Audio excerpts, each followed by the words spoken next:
My name is Indu Balachandran, and this is the instrument I play. It's called the Veena. The Veena is made physically out of a jackwood tree. The kind of physical components of the Veena are the kudam, which is the resonator, the body or dandi with the frets, and then the yali, which is the kind of ornamental dragon on this end. The interesting thing about the Veena is it's closely associated with the feminine divine in Indian Hindu mythology. It sits in the hands of a goddess, Saraswati, who's the goddess of learning and knowledge.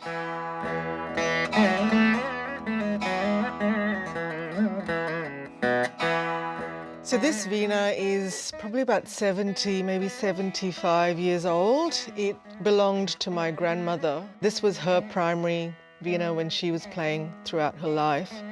And she brought it to Australia when she moved here in her 70s. She kept it in the nursing home till she died, even though she couldn't play it. It is said that the more you play a Veena, the kind of better its tonal quality becomes. So I think this Veena's got a beautiful sound to it.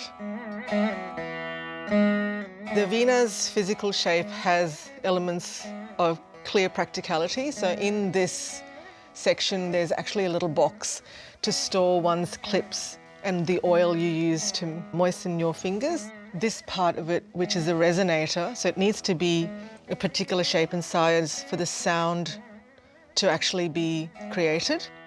The dandi enables the 24 frets. The Veena is placed like this. This is a purely functional piece. It's not imperative to the sound.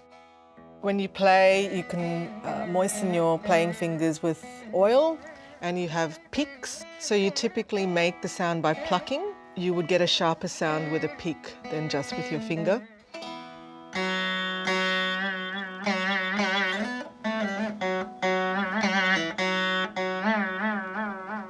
You know, if you play for long enough, your fingers cut and then they harden.